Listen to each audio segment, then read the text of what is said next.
Assalamualaikum warahmatullahi wabarakatuh. Perkenalkan, saya CGB Angkatan 6 kelas 13 dari Kabupaten Sapa.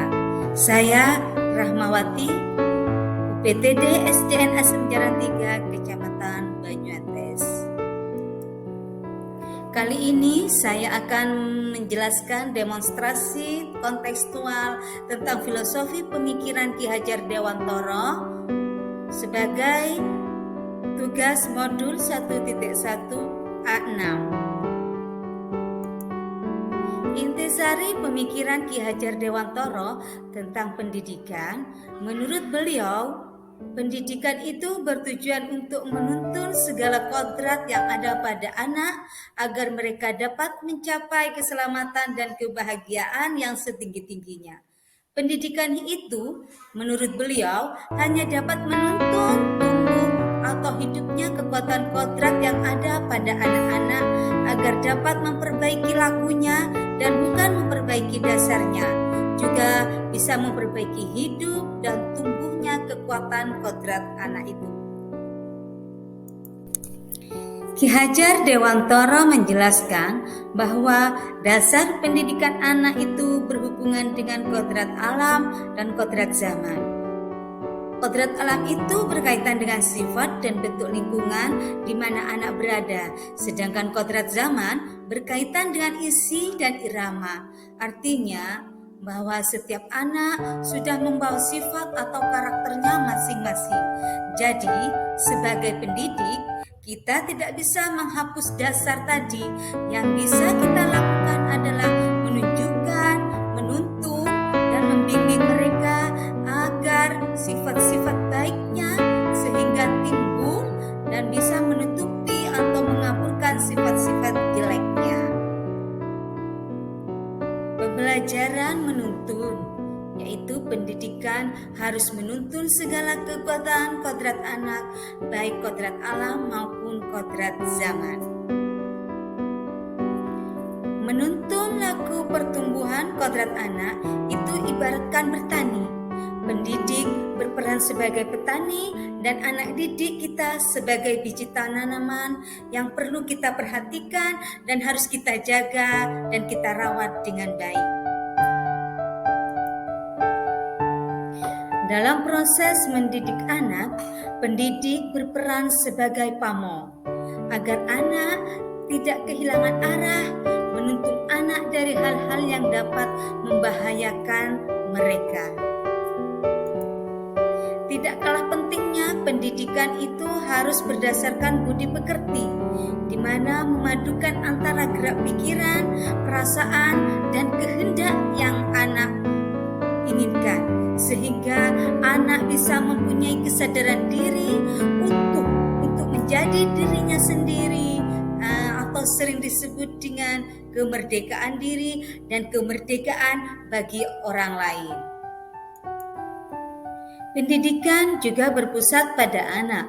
Pendidikan yang menghamba pada anak atau berpusat kepada anak itu di antaranya dapat dilakukan dengan menekankan pada minat, kebutuhan, dan kemampuan individu anak, sehingga bisa menghadirkan model dan metode belajar yang menggali motivasi dan membangun hak anak menjadi pembelajar sejati, sehingga anak bisa mempunyai keinginan untuk selalu mendapatkan informasi dan pengetahuan serta bisa membuat anak senang membaca.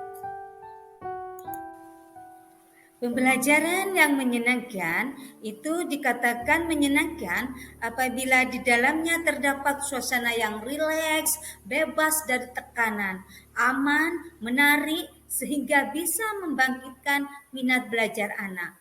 Juga adanya keterlibatan penuh, baik itu perhatian terhadap peserta didik akan tercurah, lingkungan belajar yang menarik, bersemangat, serta perasaan yang gembira bagi anak.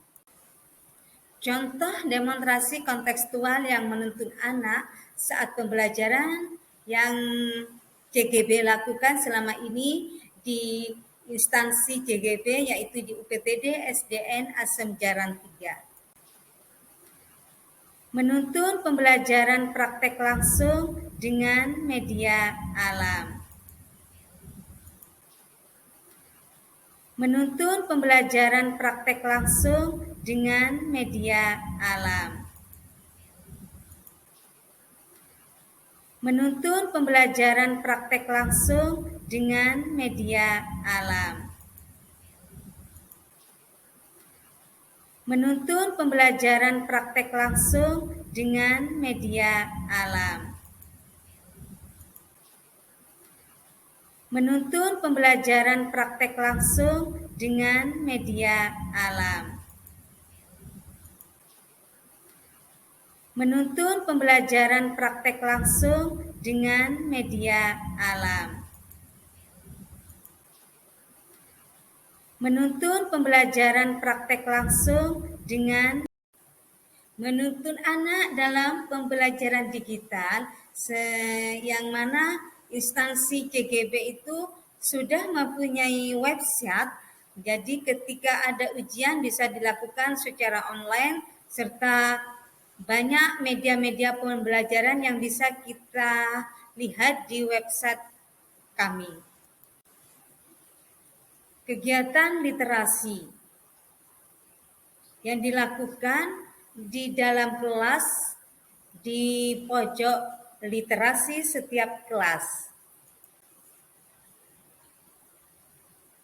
Contoh demonstrasi kontekstual menuntun anak dalam pembelajaran pembiasaan yang CGB lakukan di UPTD SDN Asem Jaran 3.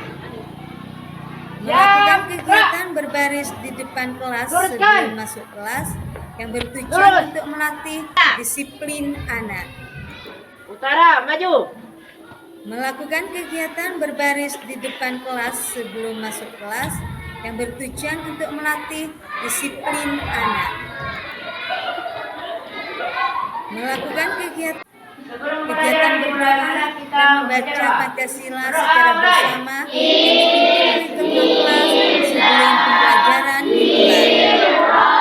Kegiatan berdoa dan membaca Pancasila secara bersama yang dipimpin oleh ketua kelas sebelum pembelajaran dimulai. Kegiatan berdoa dan membaca Pancasila secara bersama yang dipimpin oleh ketua kelas sebelum pembelajaran dimulai. Kegiatan berdoa dan membaca Pancasila secara bersama yang dipimpin oleh ketua kelas sebelum pembelajaran dimulai. Kegiatan berdoa dan membaca Pancasila secara bersama yang dipimpin oleh ketua kelas sebelum pembelajaran dimulai. Kegiatan berdoa dan membaca membiasakan membaca Asmaul Husna bersama sebelum pembelajaran dimulai dengan maksud tujuan agar mereka lebih hafal. Membiasakan membaca Asmaul Husna bersama sebelum pembelajaran dimulai dengan maksud tujuan agar mereka lebih hafal. Membiasakan membaca Asmaul Husna bersama sebelum pembelajaran dimulai dengan maksud tujuan agar mereka lebih hafal. Membiasakan membaca Asmaul Husna bersama sebelum pembelajaran dimulai dengan maksud tujuan agar mereka lebih hafal. Menuntun kegiatan kepramukaan karena belajar tidak harus di dalam kelas dan setiap pagi, tapi juga belajar dimantapkan melalui kegiatan ekstrakurikuler pramuka di mana bisa mengasah bakat dan minat anak. Inilah demonstrasi kontekstual yang dilakukan oleh CGB. Sekian, terima kasih. Salam guru penggerak, bergerak, berdampak, agen perubahan arah pendidikan Indonesia. Assalamualaikum warahmatullahi wabarakatuh.